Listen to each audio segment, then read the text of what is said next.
आज आपण पाहणार आहोत एक्झामिन आणि क्रिटिकली एक्झामिन याच्यात फरक काय आहे। एक्झामिन म्हणजे काय तर to write after studying something, ज्याला आपण परीक्षण करणं असं म्हणतो, बरोबर। मग क्रिटिकली एक्झामिन म्हणजे काय, ज्याला आपण मराठीमध्ये म्हणतो की टीकात्मक परीक्षण करणं। तर फॉर एक्झाम्पल WHO कोविड-19 म्हणजेच पॅन्डेमिकच्या दरम्यान रोल काय होता, तर याच्यावरती क्रिटिकली एक्झामिन करा असा प्रश्न आला तर तुम्ही याच्यात कसं लिहिणं अपेक्षित आहे। क्रिटिकली एक्झामिन म्हणजे काय लक्षात घ्या, तर इथे WHO रोल काय आहे, रिसर्च करणं असेल किंवा एखाद्या स्पेसिफिक डिसीजविषयी रिसर्च करणं असेल, फंडिंग प्रोव्हाइड करणं असेल, रिपोर्ट देणं असेल, बरोबर। अशा पद्धतीने त्याचे व्हेरियस रोल ठरलेले आहेत WHOचे, बरोबर। तर मग इथे क्रिटिकली एक्झामिन म्हणजे काय तर आपल्याला WHOने काय करणं एक्सपेक्ट होतं आणि इन रियालिटी WHOकडून काय झालं नाही हे लिहिणं, ठीक आहे ना।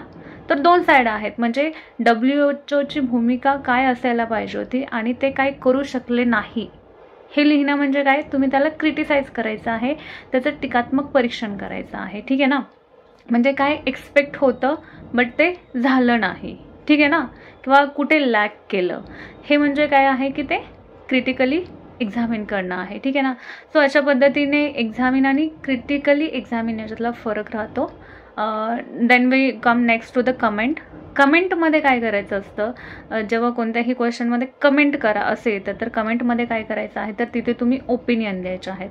मात्र इथे लक्षात घ्या की इथे ओपिनियन तुम्ही स्वतःचे देणं टाळा शक्यतो, कारण इथे काय आहे की तुम्ही मोस्टली काय करा की जे वेल एस्टॅब्लिश्ड ओपिनियन आहेत, जसं की एक्सपर्ट असतील, कोणती थिंक टँक असेल, काही रिपोर्ट असतील, तर अशा पद्धतीचे त्यांचे जे काही ओपिनियन आहेत तर ते दिले तर बेटर राहतं, जे वाईडली ॲक्सेप्टेबल आहेत, ठीक आहे ना। सो अशा पद्धतीने आपण आजच्या व्हिडिओमध्ये एक्झामिन, क्रिटिकली एक्झामिन आणि कमेंट याच्यात फरक काय आहे हे समजून घेतलं, आणि जे बाकीचे राहिलेले कीवर्ड्स आहेत, जे इंडिकेटिव्ह वर्ड्स आहेत, तर ते आपण नेक्स्ट व्हिडिओमध्ये बघूयात। Thank you and stay tune with me.